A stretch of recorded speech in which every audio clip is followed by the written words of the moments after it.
Hey Adam, this is Jared. Wanted to give you a little bit of video feedback over your observation on Tuesday morning. Nice job. Thank you for inviting me to Harrisburg High School. I'm curious to hear how the week goes as students travel, hopefully safely to Rapid City for state basketball. But I'm going to attach my notes to this email, so you should have access to all of them. It's pretty long, so I apologize for that, but I just jot down everything that I see and that I think as I go through this. Some of it might be helpful and some might not be.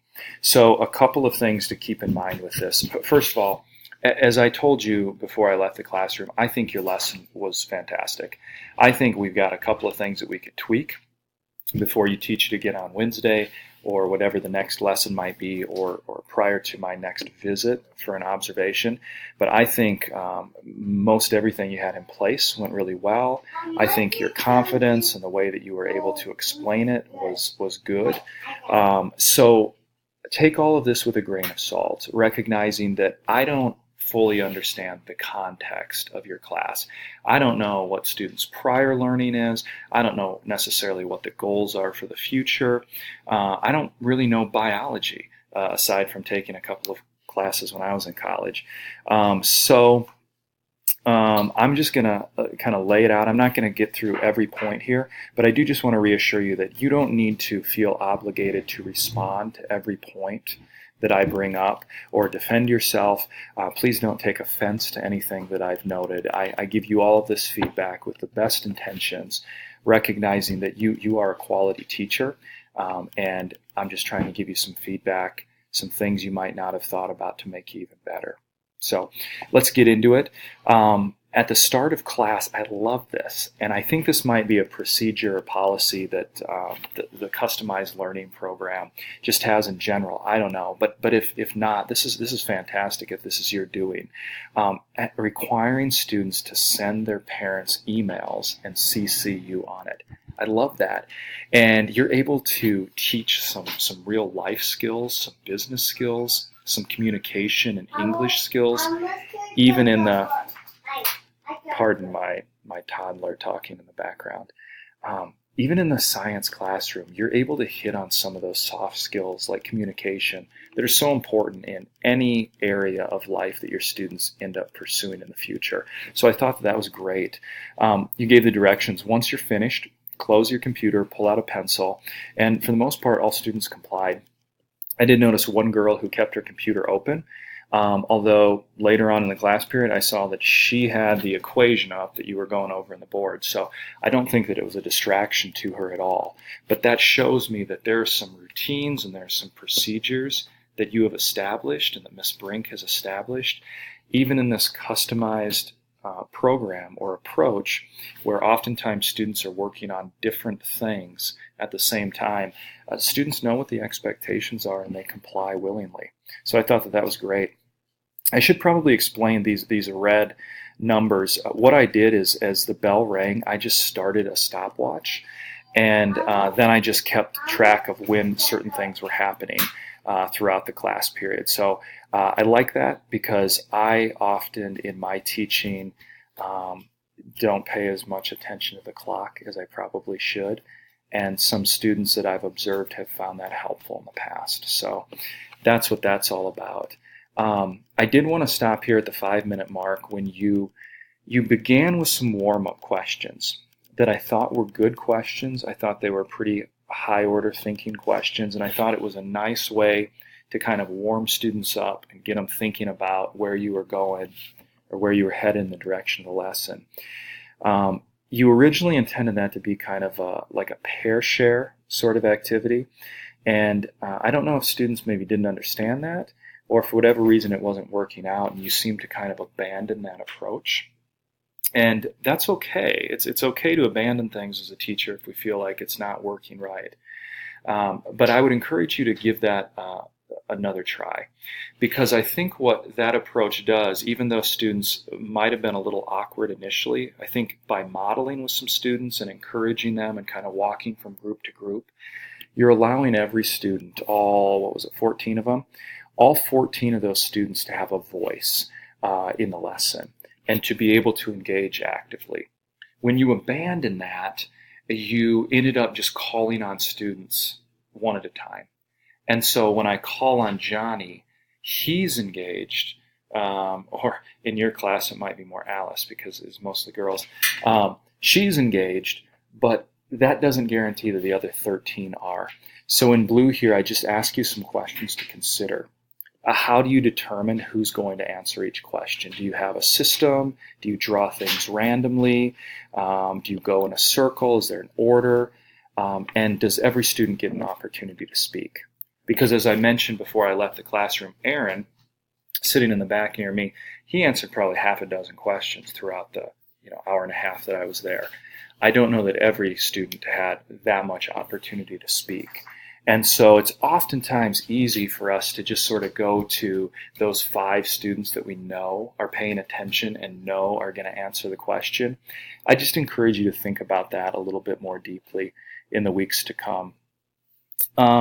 We talked about this a little bit, and Ms. Brink kind of mentioned it, that the phase of your lesson that was direct instruction was fairly long. So we got to a point at 26 minutes, that's where you say everybody should write down these 4 steps. Mommy's coming in just a minute, buddy, okay? All right, you just wait for her. Sorry. Your direct instruction didn't conclude, though, until 37 minutes into the period. I mean, nearly a 50-minute period. And I know these block days are great for these lab-type experiences because you can get all of these things into it.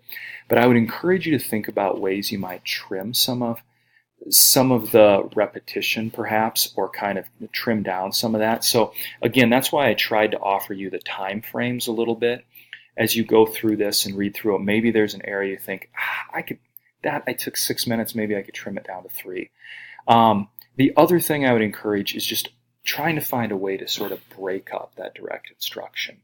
Whether it's students writing something down, whether it's students getting up and engaging with others like they did with the black and white beans, whether it's them just having a conversation with their thought partner next to them or finding a different person, but somehow trying to break those chunks, that direct instruction into chunks. You had like 4 different sections of this. Miss Brink took on one, and then, before you finally got to these 10 minutes or whatever here where you're actually writing down the 4 steps.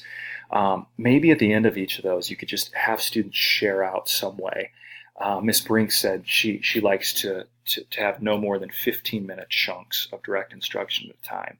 That's probably a really good number to shoot for, 12 to 15 minutes of you speaking before you ask students to do something with that. Once you got into the lab or the case studies or the experience that students were doing, I thought that was really good. I said that you did a great job anticipating questions and confusions and also clarifying expectations during the mating process. Overall, I thought you really kind of front-loaded things that students needed to know. When a student raised a question or a concern, you did a great job kind of sharing out to the rest of the class. And it really felt like you had been teaching for quite a while. So nice job with that.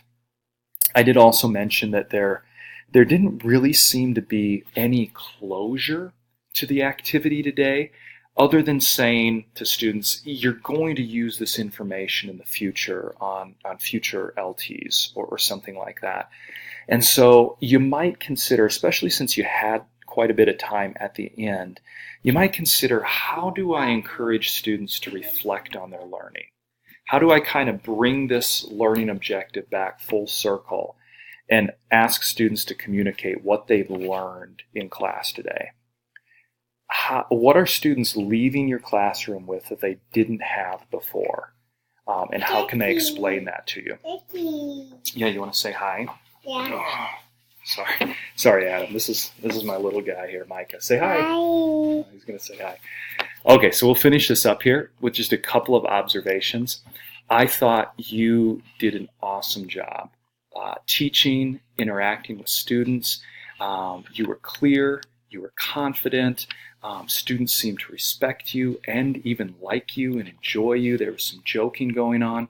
That's awesome. And that's something that's well beyond the expectations of a student teacher who's been in the classroom for 6 weeks or however long you've been there. I also think that you and Miss Brink work really well together, and you're tag teaming where she kind of came in, you kind of came in, but you're not afraid to kind of speak over each other if you notice things.